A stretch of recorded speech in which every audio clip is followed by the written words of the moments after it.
यहीं पर वरुण भगवान का एक आश्रम था। ऋतुभान का सरोवर था और इसी त्रिकूट पर्वत पर रहता था एक गज। बोले बल कितना? 10,000 हाथियों का। इनकी 100 पत्नियां थी, प्रत्येक के अंदर 10,000 हाथियों का बल था। प्रत्येक स्त्री से इस गज के 10-10 पुत्र हुए। प्रत्येक के अंदर भी 10,000 हाथियों का बल था। अच्छा, अब जिसे इतना बल मिले, मानस क्या कह रही है? को अस जन्मा है जग माही, को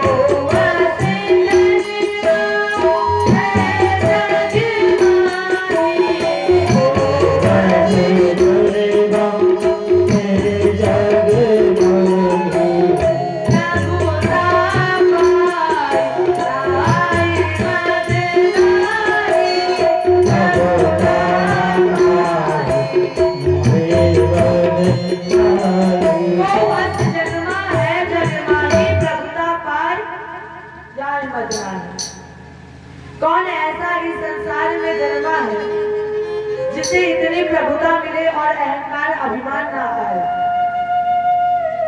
सबसे पहला अहंकार है बाहुबल, दूसरा धन बल, तीसरा पद बल। राजेंद्र 2 स्थान और ऐसे हैं जहां पर अभिमान अहंकार आता ही है, ये निश्चित है। चौथा स्थान है सम्मान बल। सम्मान में भी अभिमान अहंकार है। कैसे? जैसे कोई व्यक्ति है, उसे पता है कि हम सम्मान के अधिकारी नहीं हैं और आप उसे वो सम्मान दे दे तो उसे अहंकार आ जाएगा। अब आप पूछेंगे कि कोई प्रमाण है आपके पास? हाँ है, शास्त्र में है। जिस समय भगवान कृष्ण ने बंसी बजाई गोपियों को बुलाने के लिए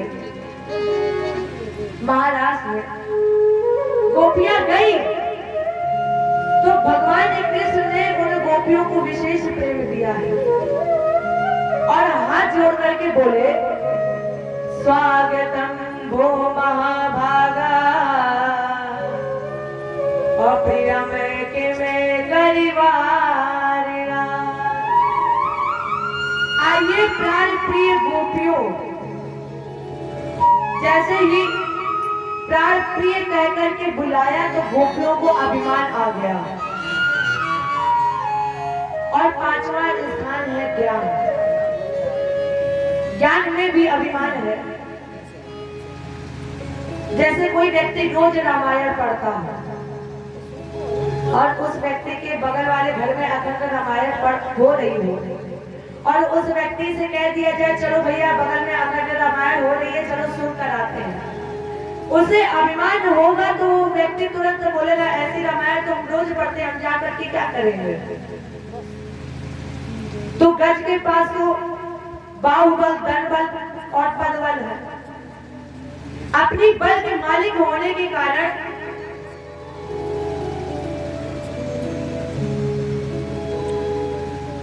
अपनी बल के मालिक होने के कारण इसने भगवान के उद्यान को तहस नहस कर दिया और नष्ट करने के बाद उस सरोवर में जल पीने का प्रयत्न, जिसके अंदर बैठा था ग्राह। ग्राह माने मगरमच्छ। एक जल का वीर था और एक थल का वीर था। राजेंद्र, एक बात हमेशा याद रखना, हमारे प्रभु का एक नाम गर्वाहारी है। जब किसी भी व्यक्ति के अंदर गर्व का अनुकरण होता है तब भगवान उसके गर्भ के अनुकरण को जड़ से उखाड़ फेंकते हैं, उखाड़ देते हैं। परमात्मा वामांग हो जाता है और वही यहाँ पर हुआ। गज ने जल पीने का प्रयत्न किया तो ग्राह ने पैर पकड़ लिया। अब गज को अंदर की ओर खींच लिया। इनकी पत्नियां बच्चे सब साथ में थे तो सबने सूर से सूर लपेटी और गज को बाहर की ओर खींचने का प्रयत्न किया। जब नहीं खींच पाए तब बच्चों ने पूंछ छोड़ दी, वापस चल पड़े। गज ने आवाज लगाई, बेटा कहाँ जा रहे हो? अरे मैंने तुम्हारे लिए धर्म अधर्म किया, न्याय अन्याय किया, यहाँ तक कि अपने जीवन का सब कुछ तुम्हें समर्पित कर दिया है और तुम जा रहे हो। बच्चे बोले, पिताजी अब आप बचेंगे नहीं और कब तक हम खड़े रहेंगे?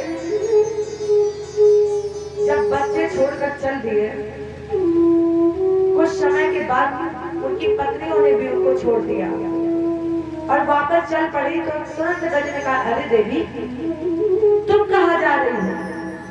क्योंकि तुम्हें तो अग्नि को साक्षी मानकर वैदिक मंत्रों उच्चारण के साथ संकल्प लिया था कि हम दोनों हर सुख दुख में एक दूसरे का साथ देंगे। और देवी जब आज तुम्हारी जरूरत है मुझे, तो देवी आज आप छोड़कर जा रही हो। पत्नियों ने भी रो करके कहा, स्वामी अब आपसे कोई सहारा नहीं है, कोई उम्मीद नहीं है और जब आप हमें छोड़ करके चले जाओगे तो हमें अपना सारा जीवन बच्चों के साथ ही व्यतीत करना पड़ेगा। तो फिर क्यों ना हम भी इन्हीं के साथ ही चले जाएं। जैसे ही पत्नियां भी छोड़कर चली गई, तब गज को ज्ञान हुआ कि ये सब हमें छोड़कर जा रहे हैं, इस संसार में अपना कोई भी नहीं है। इस संसार में कोई भी एक दूसरे का सहारा नहीं है। तब गज को चारों तरफ अंधेरा नजर आया और उस अंधेरे में गज को एक कमल का पुष्प दिखाई दिया। जैसे ही गज को कमल का पुष्प दिखाई पड़ा, सूंड बढ़ाई और सूंड बढ़ा करके उस पुष्प को तोड़ लिया। आवाज लगाई, ठाकुर जी मुझे ज्ञात हो गया है कि इस संसार में अपना कोई नहीं है, जो कुछ भी है वो आप ही हो। प्रार्थना की गज ने, ठाकुर जी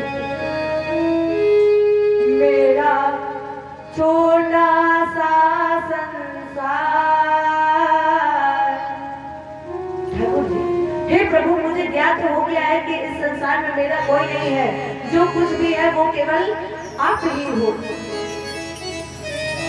मेरा छोटा सा संसार हरि आ जाओ एक बार। मेरा छोटा सा संसार हरि आ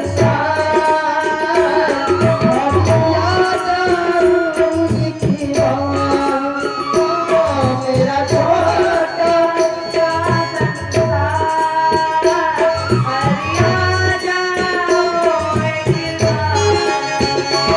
मेरा छोटा सा संसार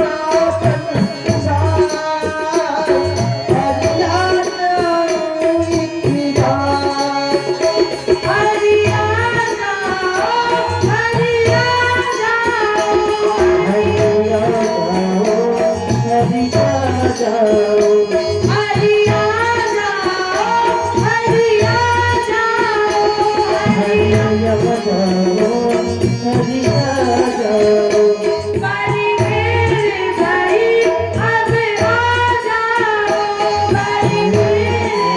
एक बार।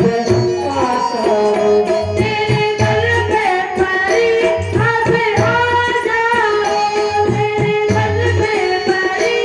अब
ठाकुर जी, गुनाह करना तो मेरी आदत है, गुनाह करना तो मेरी आदत है, करके कह देता हूँ ये मेरी सलामत है।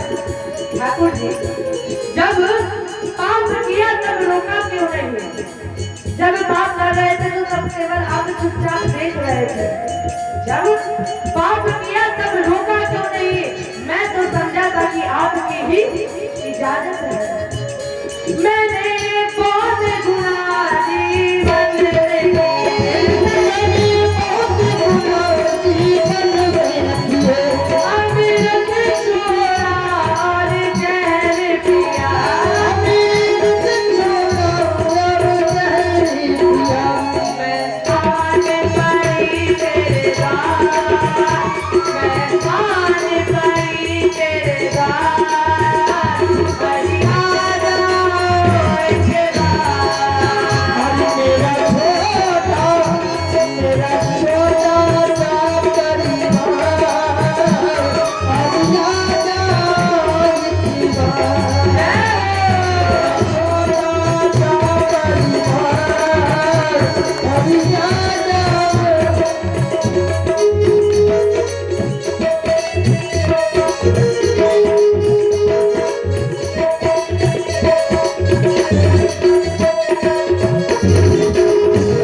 तो ठाकुर जी उन भक्तों में से हमें क्यों नहीं आपने अपनाया?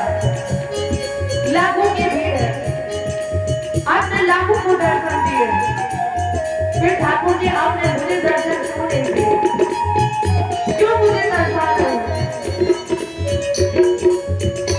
लाखों को दर्शन दिखाया है, लाखों को दर्शन दिखाया है, फिर मुझको क्यों तरसाया है? फिर मुझको क्यों तरसाया है?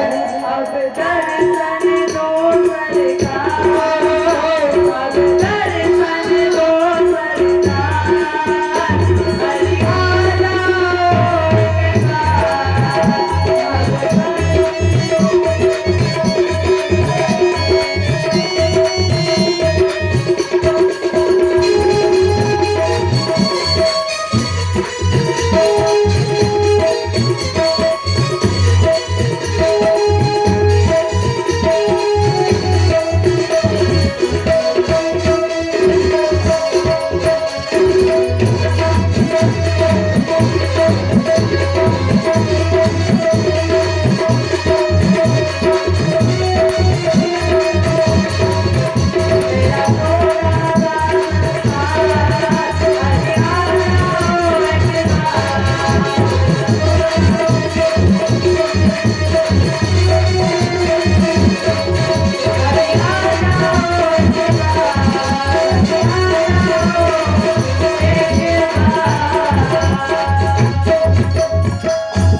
ओम नमो भगवते तस्मै यत् चिदात्मकम् पुरुषायादि बीजाय पेशाया विधीमहि नमो नमस्ते खिल कारणाय निष्कारणाय यादभूत कारणाय सर्वागमनायं हरवाय अनपोपवर्गाय परायणाय। जिस ईश्वर से सारा संसार चैतन्य है, जैसे ही गज ने आवाज लगाई भगवान चतुर्भुजी रूप में प्रकट हो गए। जो संपूर्ण प्राणी जगत का सृजन करते हैं, पालन करते हैं, जो वेदों के महासमुद्र हैं, ऐसे प्रभु हम आपको बारंबार नमन करते हैं, नमस्कार करते हैं। यहाँ नाम नहीं लिया है, क्योंकि आपसे पहले दिन ही कहा था, जिसकी आप कथा सुन रहे हो उसका कोई नाम नहीं है, क्योंकि वो तो खुद ही जगत पिता है, जगतपति है, वो तो जगन्नाथ है। तो गज ने आवाज लगाई ठाकुर जी, भगवान चतुर्भुजी रूप में प्रकट हुए। गज ने कहा ठाकुर जी आपका कोई हाथ खाली नहीं है, और ये जो मेरे हाथ में आप कमल का पुष्प देख रहे हो ना, ये हम आपको भेंट करना चाहते हैं। इसलिए ठाकुर जी, और वैसे भी आपके हाथ में चक्र शोभा नहीं देता है। क्यों? क्योंकि कहा गया है, नव कंज लोचन कंज मुख कर कंज पद कंजार हुआ। ठाकुर जी, आप तो कमल की पंखुड़ी से भी ज्यादा नाजुक हो, तो फिर आपके ऊपर ये चक्र शोभा नहीं देता है। फेंक दो इस चक्र को, निकाल दो और ये मेरा पुष्प ग्रहण कर लो। जैसे ही ठाकुर जी ने चक्र छोड़ा, कमल के पुष्प को ग्रहण किया, चक्र के छोड़ने से ग्रह का उद्धार हो गया। जैसे ही ठाकुर जी ने चक्र छोड़ा, पुष्प ग्रहण किया, तो चक्र के छोड़ने से ग्रह का उद्धार हो गया। राजेंद्र एक बात बताइए, क्या बुलाया तो गज ने था, लेकिन उद्धार ग्रह का क्यों हुआ? परमात्मा को बुलाया गज ने, लेकिन उद्धार भगवान ने ग्रह का किया क्यों? ठाकुर जी ने कहा, जो भक्त हमें बुलाता है हम उसे तारते हैं, ये निश्चित है। जो भक्त मुझे बुलाएगा वो तरेगा ही, लेकिन जो भक्त के पैर पकड़ लेता है, जो बुलाने वाले भक्त के पैर पकड़ लेता है, उसे हम सबसे पहले तारते हैं। इसलिए ठाकुर जी ने सबसे पहले ग्रह का उद्धार किया, इसके बाद गज का। अब आप ये जानिए कि गज क्या है और ग्रह क्या है। गज है जीव और ग्रह है हमारी आपके मृत्यु। और ये जो आपने गजेंद्र मोक्ष की कथा सुनी, ये हमें वास्तविकता का ज्ञान कराती है। गजेंद्रम मोक्षणम पुण्यम और लैवतम तुरंतम शृणु।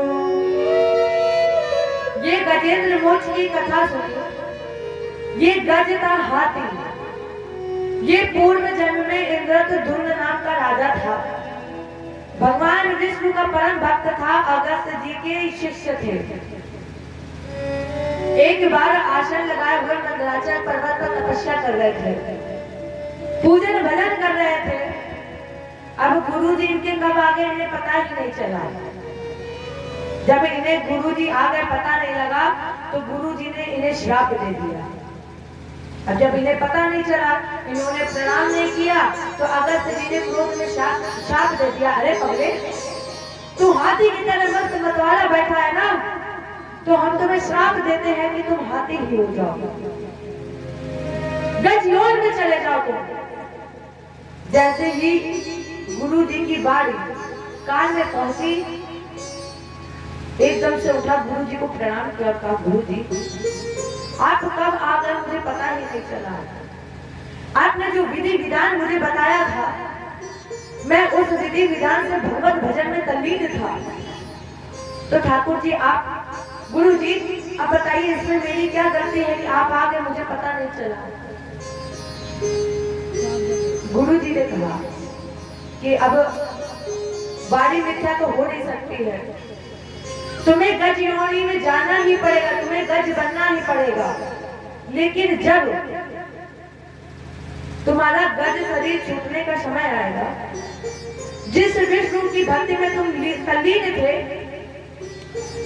जब गज शरीर छूटने का समय आएगा, उसी समय भगवान विष्णु तुम्हें दर्शन देंगे। तेरा मन भगवान विष्णु में लग जाएगा और भगवान विष्णु तुम्हें दर्शन देंगे। तभी गज का ध्यान भगवान में लगा था। और जब ये गंधर्व था, मुक्तो देवल शापेन, ये देवल नाम के महात्मा के श्राप से मुक्त हुआ गंधर्व हूँ नाम का। अनायास इसे हंसने की बीमारी थी, ये जहां भी जाता था केवल हंसता था। लोगों ने इसका नाम ही रख दिया हूँ। बहुत उद्दंड था। एक बार देवर जी स्नान कर रहे थे और दूसरे किनारे पर ये महाराज जी हूँ। महात्मा जी ने स्नान करने के बाद जैसे ही अंजलि में जल लिया, तर्पण करने ही जा रहे थे, इस उहू नाम के व्यक्ति ने देवर जी को अंदर की ओर एकदम से खींच लिया। ये किनारे खड़ा हो गया।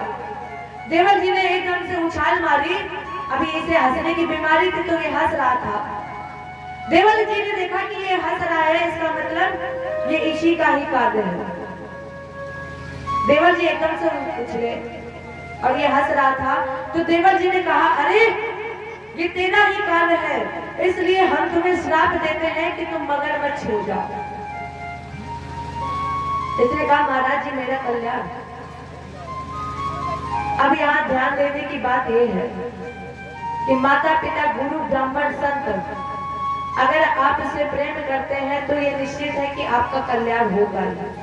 लेकिन यही माता पिता गुरु ब्राह्मण संत क्रोध में भी श्राप दे दे तो कहीं ना कहीं कल्याण छुपा ही है।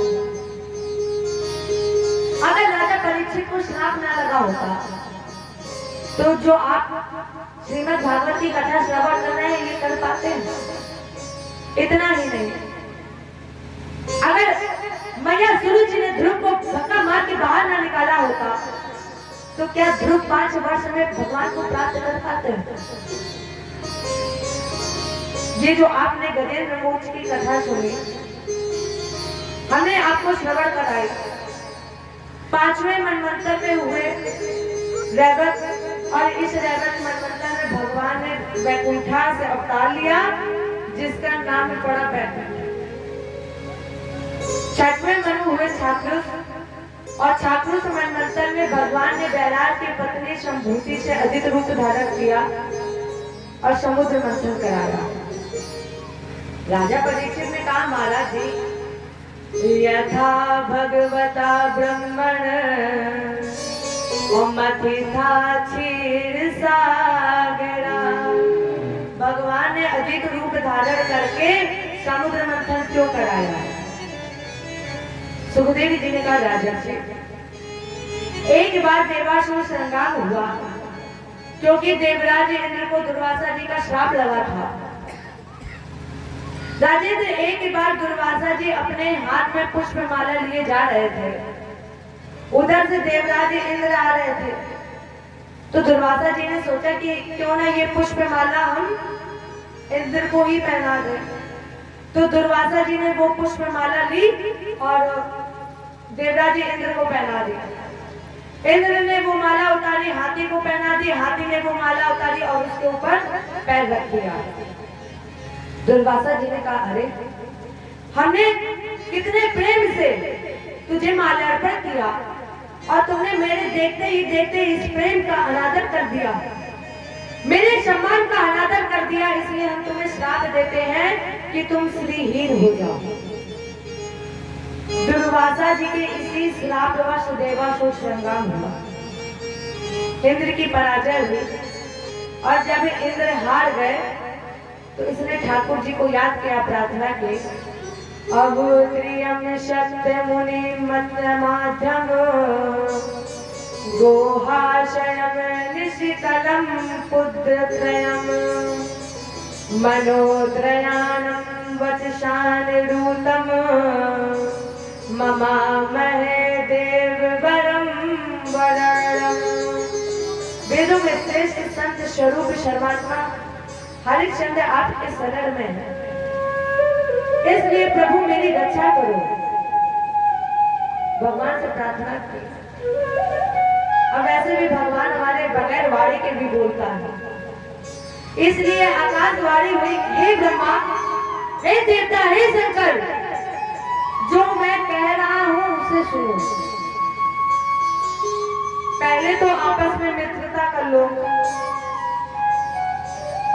क्योंकि जब तक मित्रता नहीं करोगे तब तक कुछ नहीं होगा। जब तक लड़ते रहोगे, ईर्ष्या रखो, तब तक भी कुछ नहीं होगा। इसलिए आपस में मित्रता कर लो, इसके बाद दैत्यराज बलि से मित्रता कर लो।